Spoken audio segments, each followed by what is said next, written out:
Good evening, everybody. Welcome into the Villanova Basketball Report. It is live here on Bob Long Sports, and that is audio on Apple Podcasts as well as video on YouTube.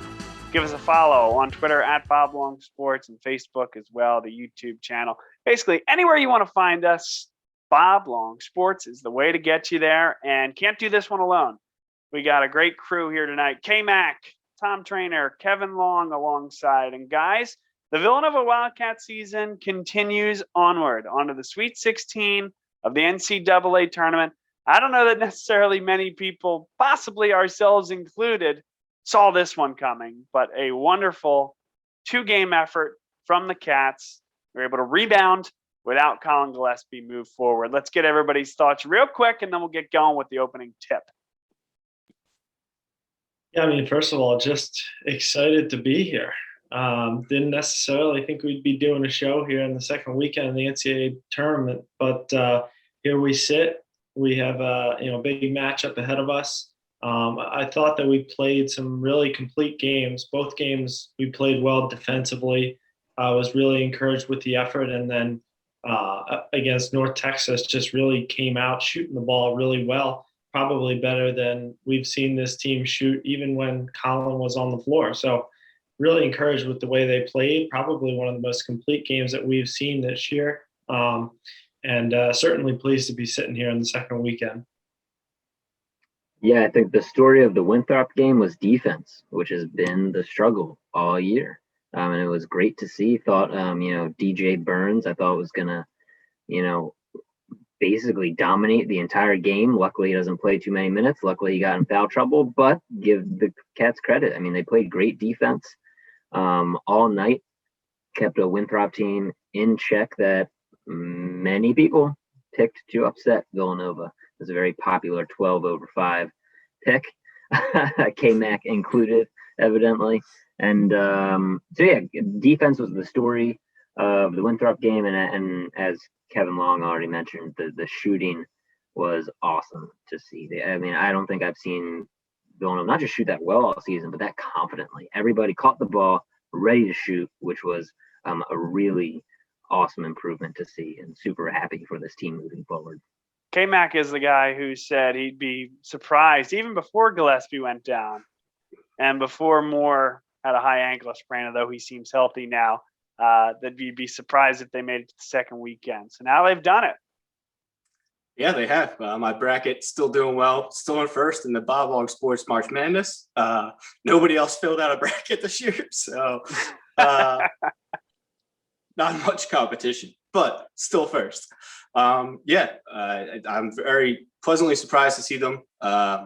Obviously, getting North Texas in the second game was better than seeing Purdue, but Purdue in bracket time is always going to choke. So, pleasant surprise to see them, and tough game ahead of them, but definitely not out of the realm of possibility to win that. Oh, Kevin, what a professional he is. He's segueing into the next game, and that is a perfect one as we get into tonight's opening tip.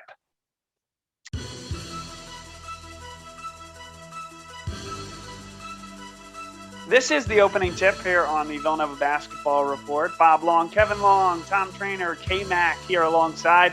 And guys, it is tonight where we're going to talk about Baylor, a team that can go four guards, a team that has five guys that shoot at 40% or better from beyond the arc, and a team that will test every facet of Villanova's game, both offensively and defensively.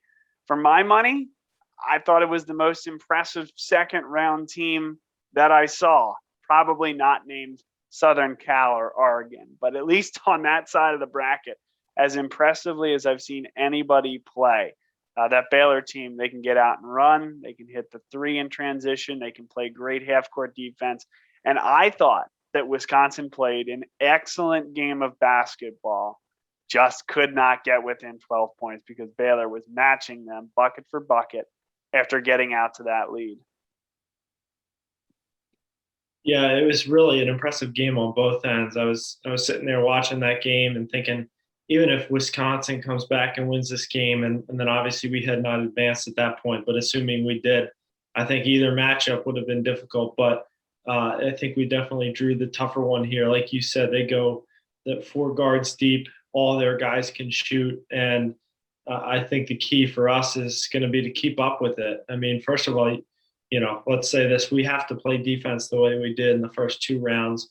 We need guys like Cole Swider to pick up defensively the way he did over the first weekend. But then on the other side, we have to keep up. So I think an effort like Winthrop is not going to get it done. But if we are able to shoot the ball the way we did against North Texas, that's going to give us a chance. We need guys like Caleb Daniels to be hot, and Jermaine Samuels driving to the basket. Jeremiah Robinson-Earl has to dominate down low. If there's any, maybe weak point or just weaker point, I'll say, on Baylor, it's at the post. So if Jeremiah Robinson-Earl can play his game and make that hurt, I think that's going to be our best chance.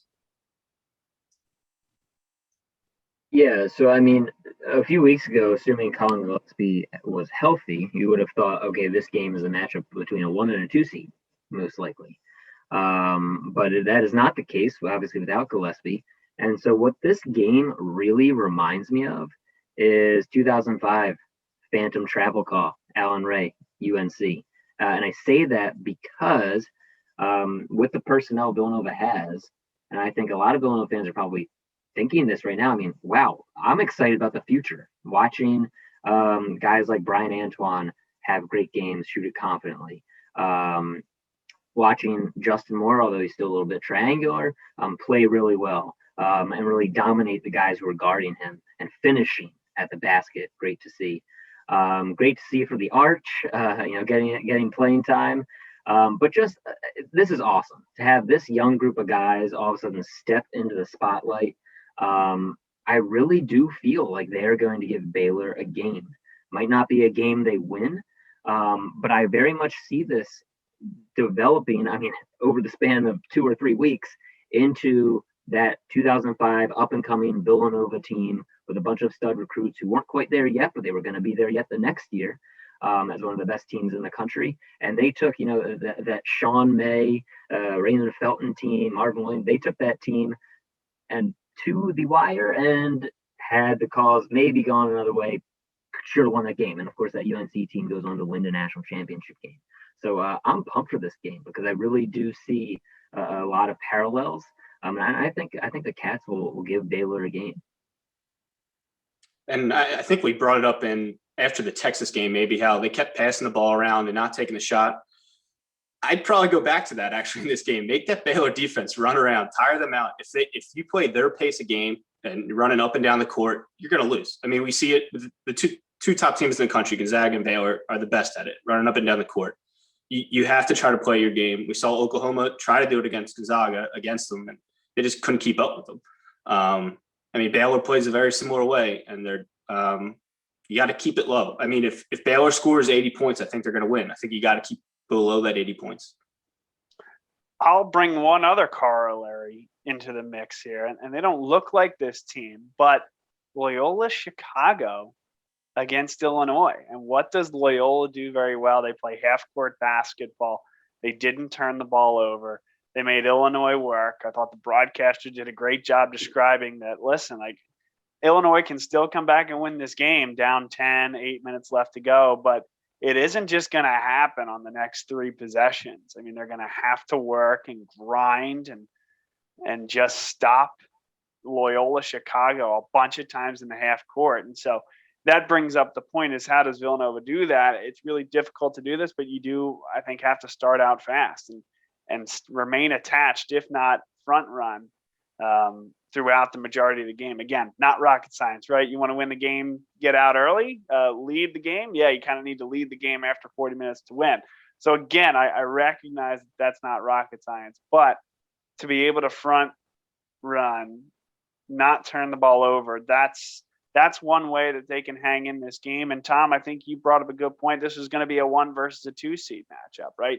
Absent some of the things that changed in the last 2 weeks of the season, this is not an unexpected Elite Eight matchup, but it is now because Chris Arcidiacono was never supposed to be playing. Colin Gillespie's a 3rd-team All-American. He's Big East Player of the Year. He's not playing. That is a big deal, but this team has an ability to compete. And like you said, I'm very much looking forward to this game. Very much feels like a house money situation. And we'll see what happens when they tip it up at 5:15 on Saturday. And I thought Wisconsin would give Baylor a better game by, playing the typical Wisconsin game, and they did not. Once they got down, they started jacking up threes. If Nova gets down early, obviously, like you said, Bob, they want to get out to an early lead if they can. But if they get down by 10, 12 points, stick to the game plan. Don't start jacking up threes to get into the game immediately right away. Hey, Mac, you mentioned tempo. I think tempo is going to be a major key in this game. Obviously, you have to be within striking distance. You can't let Baylor get the lead if you want to control tempo or if you want to play in the half court. It's something that Jay Wright teams have done very well when they've had success over the years. 2016 national championship game, everybody thought North Carolina was going to run up and down the court. Nope, Villanova made it very much a half court game, moved the ball really well. And that's another thing, K-Mac, you mentioned. The ball movement against North Texas was awesome. Like the crisp passes, and then again, guys catching to shoot, and guys,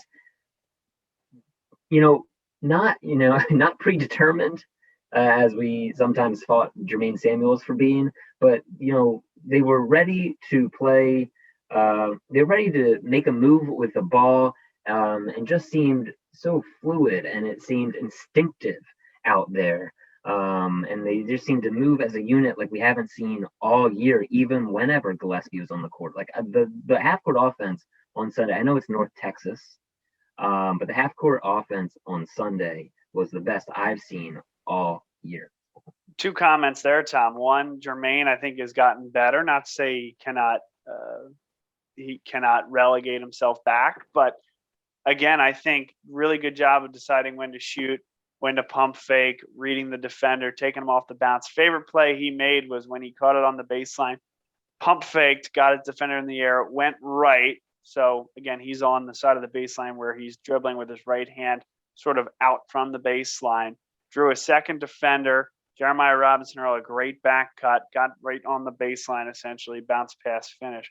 Really good there, and not a play he would have made if he was indeed predetermined about where he was going. Second thing, how important is it that Jeremiah Robinson-Earl seemed to get it together, shooting from mid-range and a couple from beyond the arc in that game?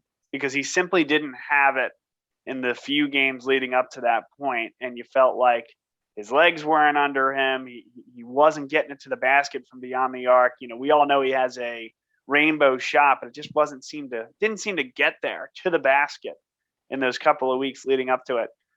If North Texas is a trend and Jeremiah Robinson-Earl is more confident and efficient shooting the ball, that's absolutely enormous.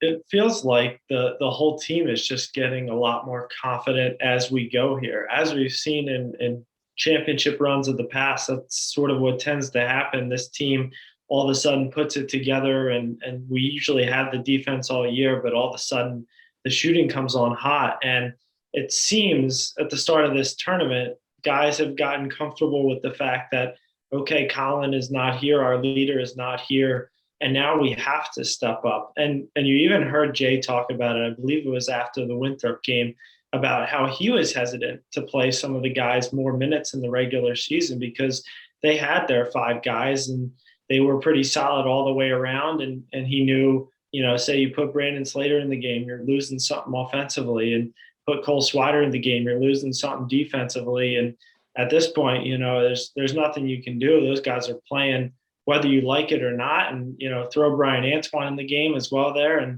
And these guys are all just stepping up to the table, and they all look really comfortable out there. And that's been awesome to see. Like Tom said before, it's great for the future, but not only that, it's great for the run right now. And it gives us a chance. We're not writing ourselves off anymore against a team like Baylor. Whereas, you ask us after the Big East tournament and be like, oh, there's no shot. How are we ever going to compete with Baylor? So it's been really nice to see the bench step up over the first 2 games. Yeah, maybe that's a good question, right, guys? What has changed from the end of the Big East tournament to now? And the answer is allowed to be they played a 12 seed and a 13 seed, but I don't think that's the answer I'm going to get from you guys. I think a lot of the pressure's off, right? I mean, you're coming in as the top seed in the Big East tournament, and you're throwing these guys in that situation. Right now, like you said, Bob, this is house money. These guys have no pressure on them. I mean, they don't think anybody believes that they deserve to be, not that they don't deserve to be here, but like that they can compete with Baylor. So they're just playing free, loose. There's no pressure on these guys, or not as much pressure as like Gillespie would have, because he would have to live up to how he played during the regular season.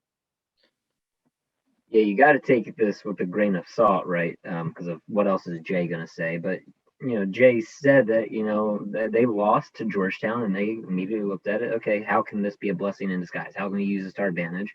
And they took that time to prepare.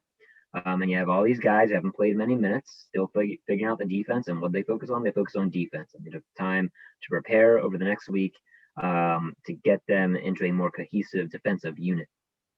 And I think so. Part of what's going on is we have guys figuring it out defensively. There were times at the beginning of that North Texas game where guys were totally lost all over the court. Guys weren't switching when they were supposed to switch.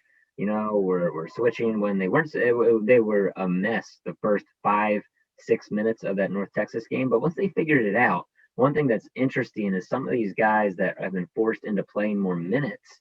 This is not a knock against Gillespie, because he's athletic in his own right. He's a great defender in his own right. But guys like Brian Antoine, they're just like fast, in your face, athletic, long defenders. Slater, long defender. I think getting more of these guys and more of these pieces in the lineup, and more time to prepare and become a more cohesive defensive unit was certainly the difference against Winthrop. Again, I think that was the story. I think there it's not necessarily one answer into what's the difference. I think Winthrop game, defense. North Texas game, they figured out the defense as the game went on starting towards the end of the first half. But the North Texas game was shooting with confidence and making plays instinctively and letting the game come to you and seeing the floor better than they probably have as a unit all year. But I do think defense and that time to prepare did make a difference. How about the fact that, this team will always be the team of all the Villanova programs in history and the teams that they've tried it through. This is the team that tied the NCAA record for number of players to make a 3-point basket in a game. What are the odds of that? 12%. I certainly wouldn't have guessed that, but I think you're getting muted, K-Mac.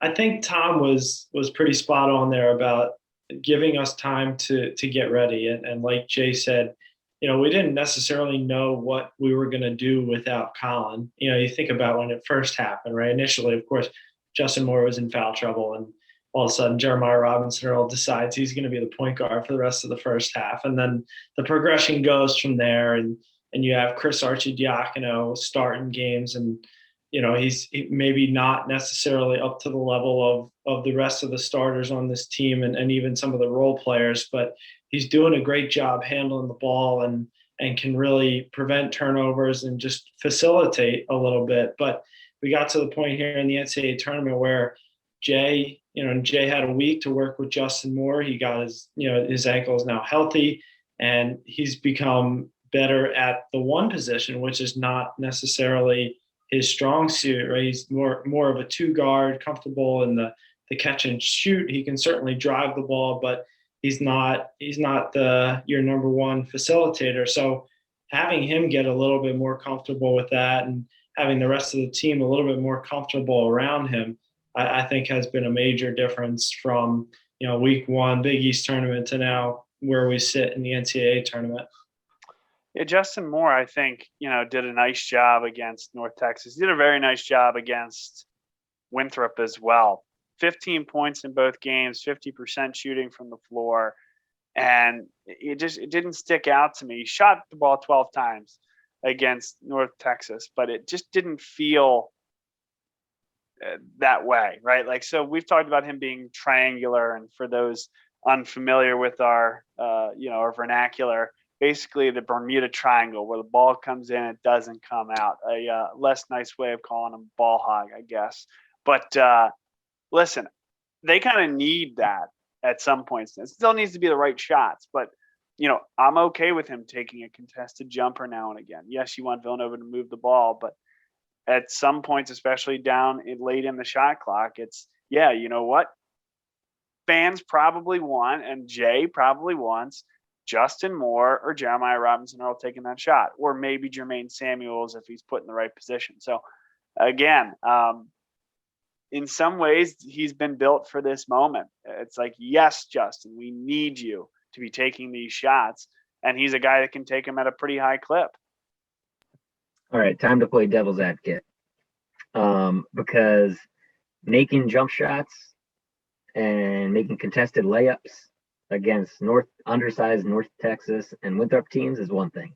Making those shots against Davian Mitchell, Jared Butler, Matt Meyer, and Baylor, I think that's a whole nother ballgame. And that's the other thing Wrinkle, didn't get to in the defensive point as well, right? Like this team, has let some guys, Hamlet, right? Javion Hamlet.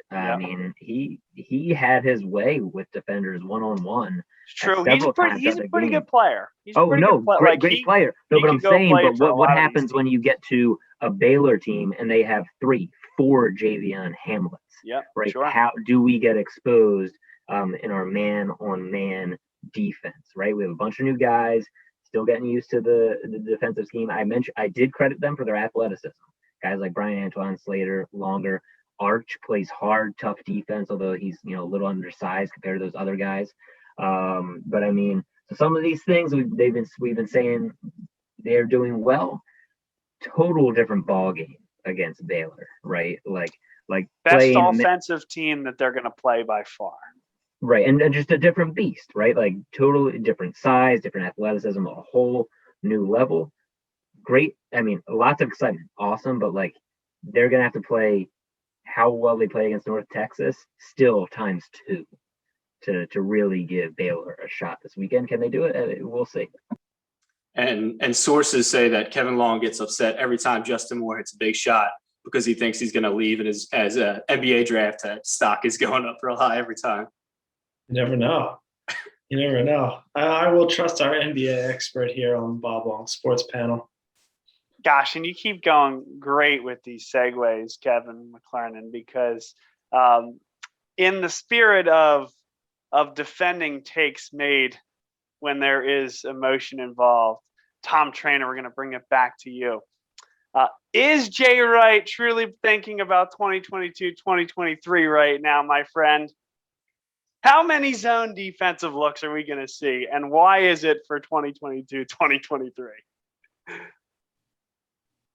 Couldn't tell you why it's for 2022, 23 in terms of personnel. Because the answer is because during Winthrop, they went to zone for a play, and I said, I just get a little bit concerned about zone. And you said, he's playing chess, not checkers, Bob. This is for 2022, 2023. Sure.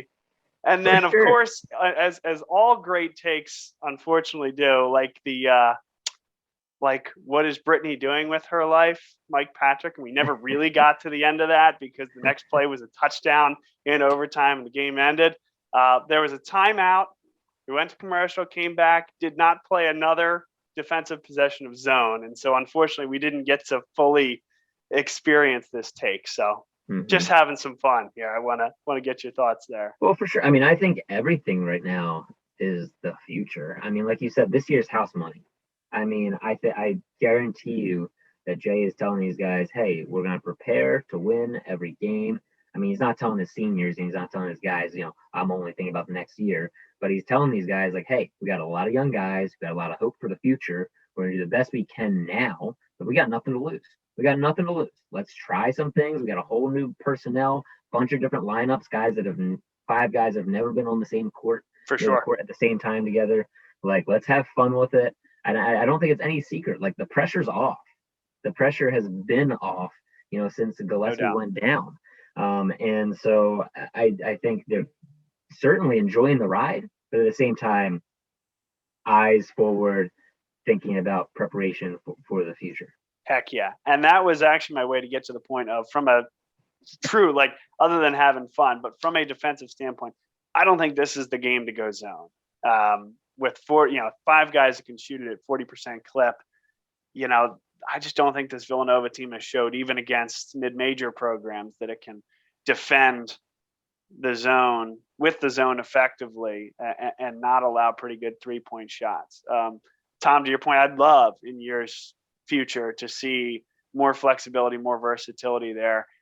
I think that would be a struggle. My guess is it has to be base man, give them my best against your best, and see what happens on Saturday. Yeah, I don't think you switch to zone when, the threat from a Baylor perspective isn't really inside, like Flo Thamba. He's a decent player inside. I think we have an advantage. I think we have an advantage on the other end of the court with JRE, right? And Samuels.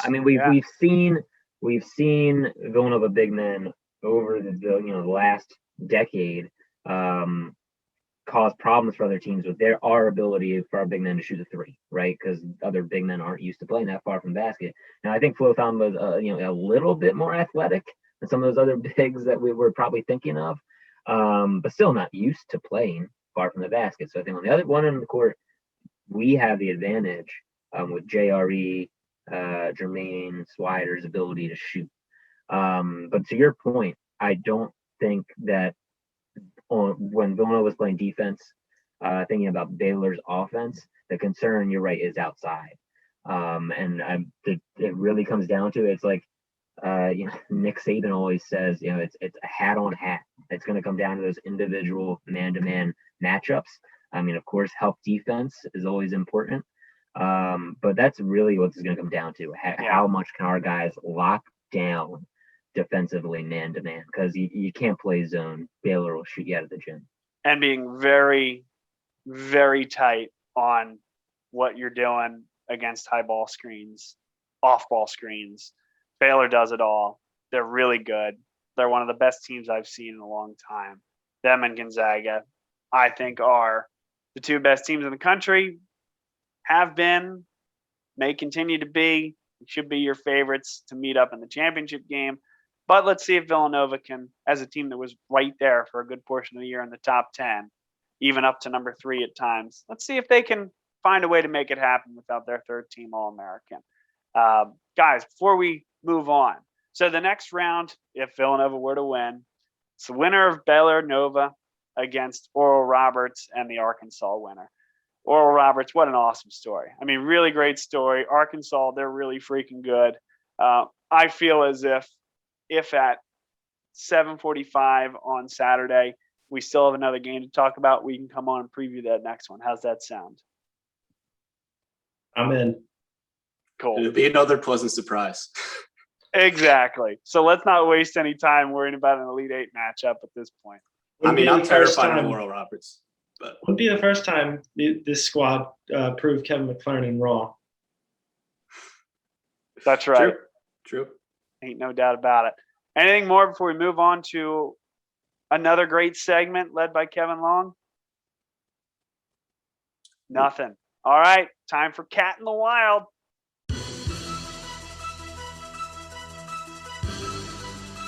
All right. Thanks, Bob. This week is a stalwart of the NBA. We don't mention him much, if ever, just because we expect greatness out of this guy. He's been by far the most productive NBA player out of Villanova in the past 15 years, and that's Kyle Lowry. He's just been an awesome player. Obviously, the championship with the Toronto Raptors a couple of years.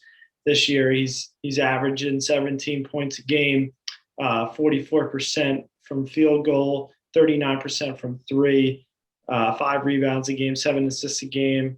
Man, this guy has just made a career for himself in the NBA. A guy that coming out, I believe in 2006 as a sophomore, we weren't necessarily sure where he would end up. I think we all thought Randy Foye would be the guy in that year to really have a lot of success. And, the draft showed that. I believe Randy Foye was up as high as 7, and I think we did a show on that, actually. And Kyle Lowry is back in the second round. So really impressive to see the way his game has come along. Always really quick to the basket, but always a great driver, but really developed that 3-point shot once he made it to the NBA, which has helped him to become an elite player. So Shout out to Kyle Lowry, our cat in the wild this week.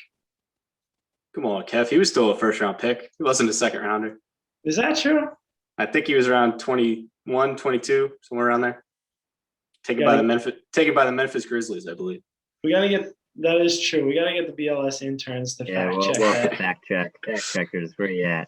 And a possibility he might be on the move in the next 20 hours or so. There's a ton of trade rumors with him. What do you hear? Could be coming home. Could be heading to South Beach. We'll see. But yeah, and just one of the smartest basketball players, right? Like, I mean, that might be his best attribute, his intelligence on the court. And he does it all offensively and defensively.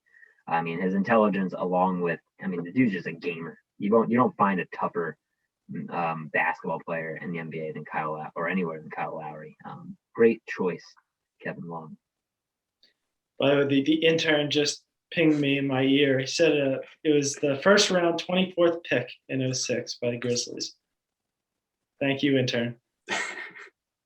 Yeah, don't question K-Mac on the NBA facts there. I did get the number wrong, so there's that. There is that. Kevin Long, thank you. Kyle Lowry and all the other Villanova players playing not just in the NBA, not just overseas, but all the alums in general, of course, turn their eyes to the Sweet 16. And I think, no doubt, a lot of pride going through here. If I'm going to throw a cat in the wild myself, Alan Ray. Alan Ray has been a great follow on Twitter recently. He's been following this team very closely, basically said, hey, this is very similar to when, so you talked about the team in 2005, Tom. He brought up 2006 when they were a 1 seed and Curtis Sumter went down in the Big East. It might have even been the last regular season game. It was in Madison Square Garden. It was against St. John's. I don't know if it was a tournament game or not, but the Big East tournament, that is. So Curtis Sumter goes down. They have to go 4 guards, and they did so in a really effective way. And ended up that 2006 team, was a 1 seed, right? And Alan Ray checking in, talking about how they have to adjust to a big loss like Colin. All right, that's the Cat in the Wild. Thanks, Kevin Long. Now time for Kevin McLernan's segment. K-Mac is here with Nova Trivia.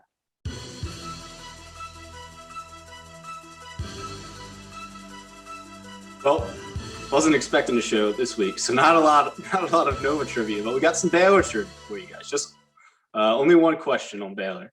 There's 2 current NBA players that are former Baylor Bear players.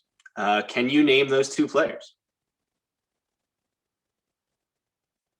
No, is that an answer? Yeah, you don't get any points, but that is an answer. Yes. Cue the Billy Madison clip. I mean, I guess the way I worded it, though, could be a correct answer. How about this? Name the 2 players. I don't think this guy has been is still in the NBA. I don't even know that he spent that much time. Maybe he did, but I like his name, so I'm going to put it out there. I will give you another hint. The one guy is old. I believe they've been drafted in the last 6-7 years. Got it. Okay. Not gonna... This one guy is famous for, or not only famous for, but well known for a response to when they lost to Georgia State in his press conference. Oh my goodness! Yeah. You got to grab the ball. So you grabbed it more than we did. Yes, he explained rebounding to the press. How did a team like that out rebound you, the best rebounding team in the country? Well, see, there's this thing called rebound, and the ball shoots it and comes off the rim, doesn't go in. Got to grab it, 2 hands. They did that more times than we did. Yep. Don't know his name. Forget his name. You forget his name after all that. Okay, never mind. I'm ready. Yeah, no, I don't have any of these guys. No, and I think The person I was thinking of didn't go to Baylor. So That's a problem. Oh man, I was gonna say LeBron James, but he didn't go to Baylor. I don't know. All right, Okay. I got nothing. Yeah, yeah, nothing. Oh, okay. I was gonna say Montrezl Harrell, but it occurred to me he went to Louisville, right? that's true. Won a national championship, in fact. So the answers are with one. I did not know that Royce O'Neal went to Baylor. He was drafted in 2015 and is playing a big part in the best team in the NBA, record-wise, Utah Jazz. And the guy who Bob knew his quote, learning how to or teaching the press how to rebound, Taurean Prince. Yeah, good call.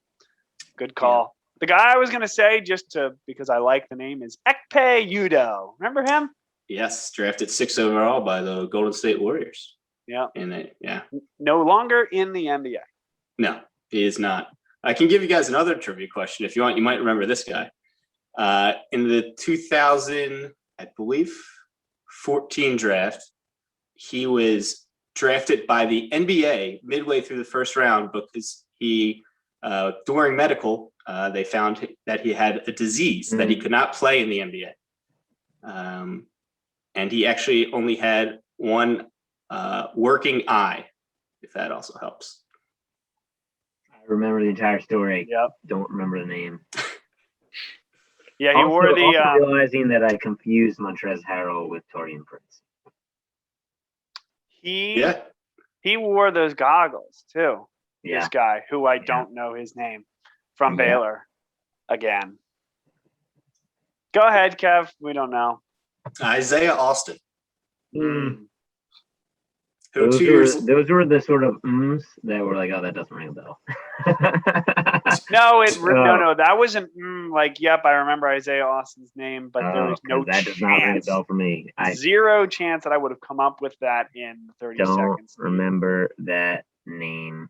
But speak for your own.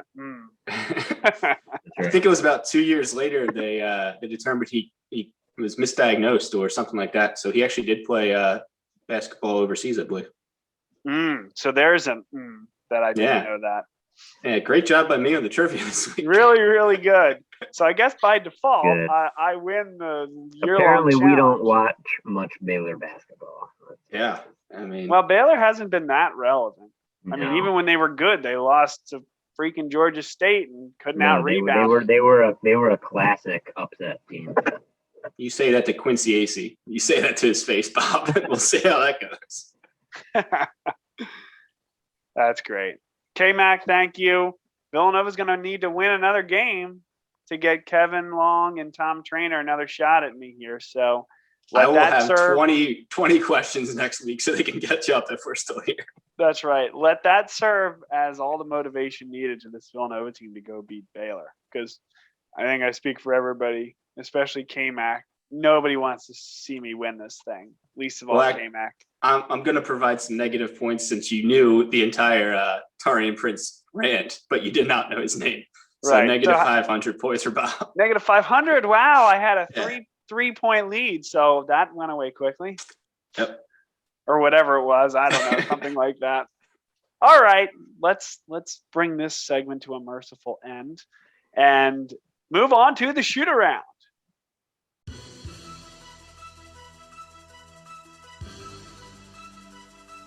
All right, welcome to the shoot-around, or the shout-out-around, where we shout out anything and everything related to Villanova basketball, or not, usually not. And I will start us off, as always, and I'm going to shout out, I thought about Cameron Krutwig's mustache, but I'll instead go with Sister Jean. I mean, Sister Jean still over 100 years old. During COVID times, I mean, pray to God, I haven't seen a news story. Pray to God she's vaccinated. I'm assuming she is. Going to these basketball games and still, in her prayers, talking strategy before games. You gotta love it when, prayer has a little bit of strategy in there. But Sister Jean leading, Loyola Ramblers. So great to have her and Loyola back in the tournament. And I think me, along with a lot of other people, are kicking ourselves for not thinking twice about. Well, I did think twice, to be honest, but picking Loyola over Illinois because I think a lot of people, hindsight, are saying Loyola was a little underseeded, but hindsight's always 2020. But anyway, Sister Jean is my shout out. All right, my shout out is the Pac-12. How impressive has this conference been in the NCAA tournament? 8-1, 4 teams still alive out of 5 teams entered, including UCLA, who was in the first 4. Just unbelievable how well these guys are playing, and they're doing it in impressive fashion. I mean, USC's win over Kansas, dominant. Oregon scoring 95 points over Iowa. Oregon State beating Oklahoma State with authority. It's just so impressive the way these guys are playing right now.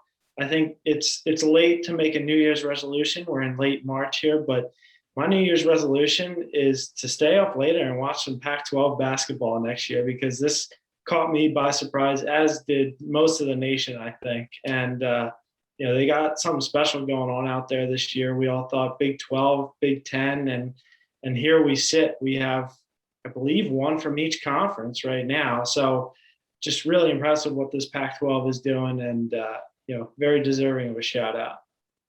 Yeah, I'm just going to jump in here real quick. I mean, because Kev, that's a great one. I've been eating crow all week because in a group chat with colleagues, we have somebody who's from Colorado, went to school in California, so Pac-12 person, obviously cheering for Colorado. But I had mentioned that I picked Georgetown over Colorado and said, the Pac-12 soft. So I've been eating crow all week in that group chat.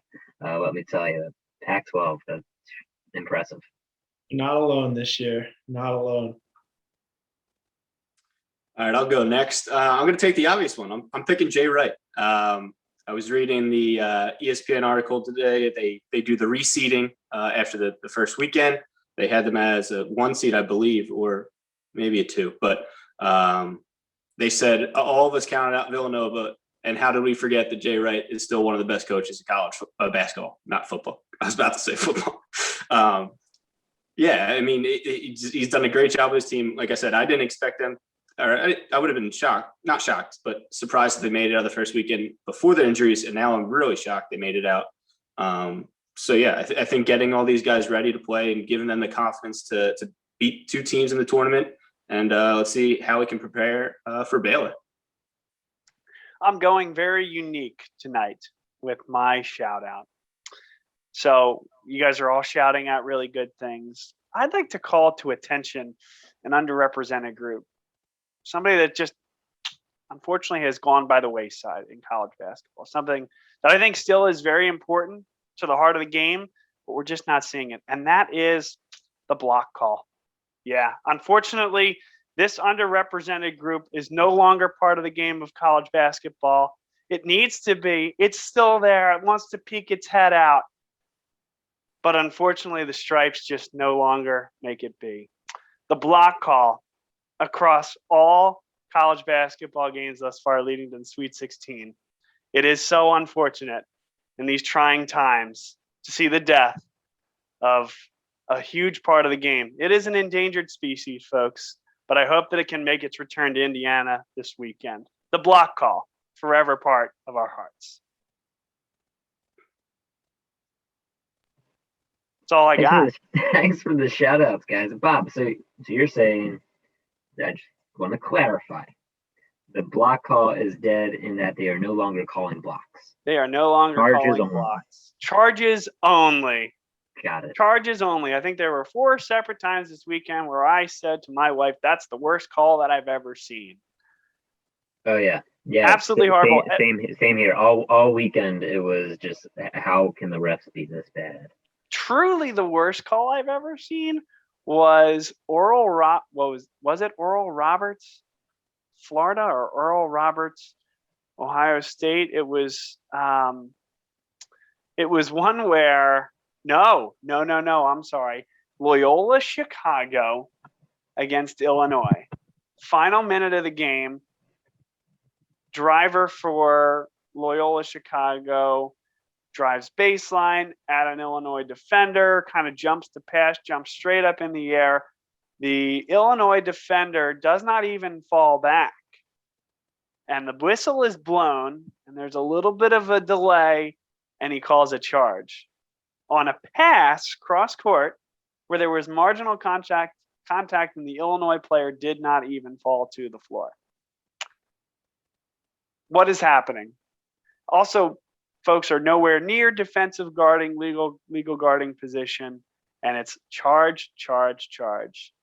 Death of a salesman? Nay. Death of a block call. We hardly knew ye. Killed by the flop. Killed by the flop. K-Mac, you were shaking your head in disgust. I thought you were being sarcastic at first because I saw about 4 or 5 calls that went the other way that were egregious. But there was one in the Oklahoma State game where the guy just full out used that full arm chicken wing and they called a blocking foul. So I think the rest of it is bad overall. Interesting. Yeah, I'm sure there have been a couple calls in that direction, but I would guess that the heavy allotment, heavy majority is going the way of a defender who is not in legal guarding position, lurching backwards and getting the benefit of the call. Yeah, absolutely. And I don't think, however, the worst call I saw this weekend was not a missed block or charge call. It was actually in the Michigan LSU game last night, where I forget who it was. I forget if it was Brown or who it was for Michigan was driving baseline. One, stepped out of bounds. Yep. 2, all ball block. The ref, or no, it was I think hit out of bounds. Should have been off his leg, out of bounds. 1, the ref missed it. He had his entire foot on the baseline. It wasn't even close. Yeah. Right in front of the referee. And then 2, all dribbled ball, off his foot.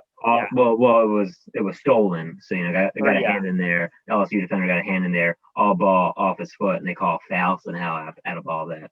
But yeah, no, the officiating has been horrible, Bob. I'm with you. Other than that, a wonderful tournament. Don't want to end this on a bad note, but Villanova basketball back in the Sweet 16, taking on one of the best teams in the country, Baylor, on Saturday at 5:15. Guys, appreciate the time. This is great. Glad we got back on the air for it. And yes, if you're hearing from us again post Baylor, hey, I mean, we're talking about an Elite 8 game matchup. Hopefully so. That would be Oral Roberts or Arkansas. But business to take care of this weekend. Nova back on the road out in Indy. Enjoy the basketball. For K-Mac, Tom Trainer, Kevin Long, I am Bob Long saying so long and hope everybody enjoys their evening.